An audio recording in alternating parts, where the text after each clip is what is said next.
Good evening students, कैसे हैं आप सब? फाइन। तो फिर से आपका स्वागत है मेरे चैनल कंसेप्ट लर्नर पर। तो आज भी हम देखेंगे बहुत ही इंटरेस्टिंग एक टॉपिक के बारे में, बहुत इंटरेस्टिंग मैथमेटिकल रूल के बारे में, मैथमेटिकल एक्सेप्शन के बारे में। तो चलिए देखते हैं। जैसा कि हम सभी जानते हैं students, we all know that when bases are equal then their powers must be equal. हमें पता है कि जब आप लोग हमेशा से इसको स्कूल्स में और काफ़ी दिनों से आप लोग मैथमेटिक्स में यूज़ करते आ रहे होंगे इस रूल को, कि जब बेसेस सेम होते हैं तो उनके पावर्स भी इक्वल होते हैं। आप सबको पता है ये। बट कई बच्चों को ये नहीं पता होगा, कई स्टूडेंट को ये नहीं पता होगा कि ये रूल हर जगह वैलिड नहीं है। किसी पॉइंट पर जाकर ये रूल इनवैलिड हो जाती है। तो आज भी हमारा टॉपिक है why this rule is not valid everywhere. तो हम आज के इस वीडियो में देखेंगे कि ये रूल किस पॉइंट पर जाके इनवैलिड हो जाती है और क्यों हो जाती है। तो काफ़ी मज़ा आएगा। चलिए देखते हैं कि ये रूल कहाँ पर जाकर इनवैलिड होती है और क्यों होती है।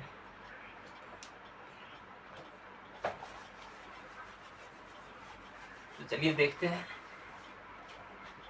देखिए स्टूडेंट्स, आप सबको पता होगा कि अगर बेसिस सेम है, जैसा कि आपने ये रूल पढ़ा होगा, ये बेसिस आर सेम, तो उनके पावर्स भी क्या हो जाते हैं? Equal. When basis are same then their powers must be equal, therefore x equal to y. ये रूल सबको पता होगा। बट ये रूल हर जगह वैलिड नहीं है। तो कहाँ पर नहीं है देखते हैं। इस रूल के अकॉर्डिंगली आप लोगों को पता होगा कि 2 टू द पावर x है, 2 टू द पावर y है, therefore x equal to y हो गई। 2 टू द पावर 3 है, 2 टू द पावर, अगर बेस सेम है तो पावर्स इक्वल हो जाते हैं। बट आपको पता है ये भी होगा कि अगर 1 की पावर 0 लिखें तो भी इसकी वैल्यू क्या होती है? 1। 1 की पावर 1 लिखें तो भी इसकी वैल्यू क्या होती है? 1। और 1 की पावर 2 लिखें, 1 की पावर 3 लिखें, एंड सो ऑन। 1 की पावर हम कुछ भी लिखते हैं उसकी वैल्यू 1 ही होती है। इस हिसाब से ये सबके बेसिस क्या है? सेम। अगर इनको भी कंसिडर करें, इन दोनों को, इनके बेसिस क्या है? सेम। तो पावर्स भी अकॉर्डिंग टू दिस रूल, अगर इनकी बेसिस सेम है तो पावर्स भी इक्वल होनी चाहिए। तो इस रूल के अकॉर्डिंगली यहाँ क्या होना चाहिए स्टूडेंट्स? 0 इक्वल टू 1 और 1 इक्वल टू 2 और 2 इक्वल टू 3, ये होनी चाहिए इस रूल के अकॉर्डिंगली। लेकिन ऐसा होता है क्या? 0 इक्वल टू 1 कभी हो सकता है, या 1 इक्वल टू 2 कभी हो सकता है क्या? नहीं हो सकता है, आप सबको पता है। तो ये रूल यहाँ पर जाके इनवैलिड हो गया। तो क्या ये रूल गलत है? जो ये रूल हम इस्तेमाल करते आ रहे हैं, यूज़ करते आ रहे हैं, क्या ये रूल गलत है? नहीं, ये रूल बिल्कुल सही है। बट ये रूल सिर्फ 1 टू द पावर समथिंग के लिए वैलिड नहीं है। बाकी बेस 1 को छोड़कर बाकी सारे बेसिस के लिए ये रूल वैलिड है। सिर्फ इसके लिए मे भी वैलिड हो सकता है और नहीं भी हो सकता है। तो यहां पर जाके इनवैलिड हो सकती है ये। ठीक है, वैलिड भी हो सकता है, नहीं भी हो सकता है, पर इस पॉइंट पर जाके इनवैलिड है। तो देखते हैं क्यों। चलिए देखते हैं। 1 to the power 0, 1 to the power 1, 1 to the power 2, ये इक्वल बेसिस इक्वल अगर होते हैं तो पावर्स इक्वल होती है, तो ये तो सारा गड़बड़ हो जाएगा। तो देखते हैं क्यों नहीं होता है। यहाँ पर 1 to the power 0 equal to 1 to the power 2, इसके अकॉर्डिंगली तो फिर ये 0 इक्वल टू 2 क्यों नहीं होता है? नहीं होता है ना। क्यों नहीं होता है? तो हम देखते हैं जरा, उसी रूल को फिर से लेकर चलते हैं। a to the power x1 equal to a to the power x2। When basis are same then powers must be equal. जरा इसको सॉल्व करके देखते हैं, इसको थोड़ा मैथमेटिकल ऑपरेशन करके देखते हैं। तो स्टूडेंट्स हम क्या करते हैं, a to the power x1 divided by a to the power x2 equal to क्या हो जाएगा यहाँ 1। Law of exponents and indices से हमें ये भी पता है कि अगर बेसिस सेम है और डिवाइड में है तो उनके पावर्स क्या हो जाएंगे, सब्ट्रैक्ट। अब इस स्टेप में हमें क्या लेना है, taking log on both the sides, taking log on both the sides. क्या होगा देखते हैं। तो लॉग ले लिया हमने students, log a to the power x1 minus x2 equal to log 1।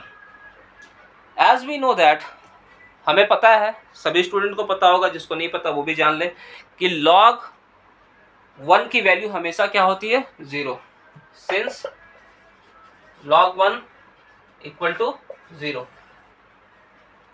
तो यहां पर तो 0 हो गया।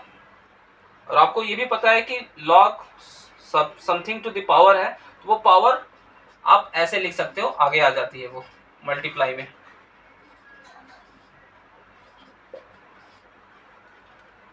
आप यहां पर देखते हैं a क्या है, तो यहां पर स्टूडेंट्स बेस है। 1 को छोड़कर कोई भी बेस हो, एनी अदर बेस,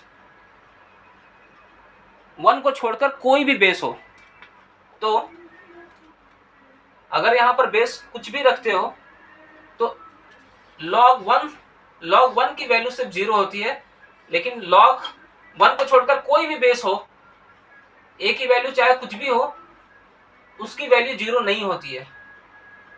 2, 3 कुछ भी ले लो, उसकी वैल्यू 0 नहीं होती है। तो a इक्वल टू 1 को छोड़कर log a की वैल्यू कभी 0 नहीं होगी। लेकिन ये पूरी इक्वेशन क्या है, 0 है। तो इसे 0 होने के लिए, इस पूरे टर्म को 0 होने के लिए x1 माइनस x2 को 0 होना पड़ेगा। और अगर x1 माइनस x2 को 0 होना पड़ेगा तो x1 इक्वल टू x2 होना पड़ेगा। इस वजह से यहां पर आप देख सकते हो इनकी बेसिस क्या हो जाते हैं, same, therefore x1 equal to x2 हो जाती है।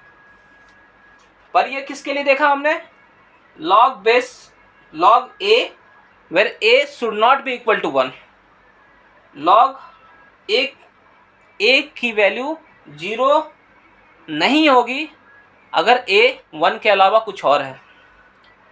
लेकिन हमने क्या चेक किया था, 1 पर 1 equal to 0 equal to 1 equal to 2, तो 0 इक्वल टू 2 होनी चाहिए, पर नहीं होती है।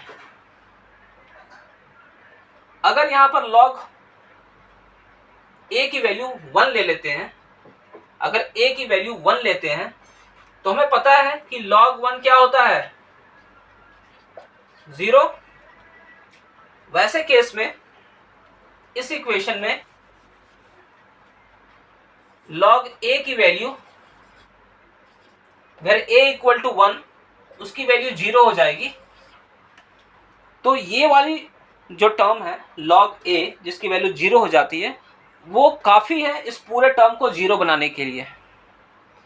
log a की वैल्यू इटसेल्फ बिकम्स 0, तो वो काफी है इस पूरे टर्म को 0 बनाने के लिए। ये जरूरी नहीं है कि x1 माइनस x2 को 0 होना पड़े, x1 माइनस x2 को 0 होना जरूरी नहीं है।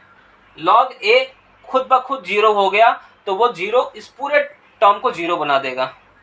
इस वजह से जब बेसिस 1 होती है तो वहां पर x1 माइनस x2 का 0 होना जरूरी नहीं होता है, इसीलिए x1 is not equal to x2।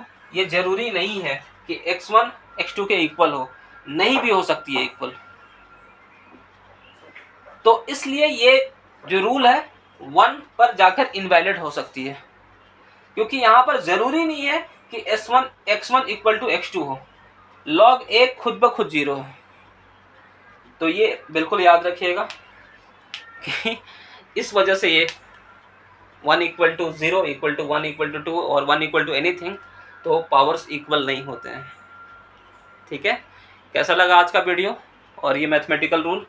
अगर अच्छा लगा तो कमेंट बॉक्स में कमेंट करके बताइएगा। Thank you so much.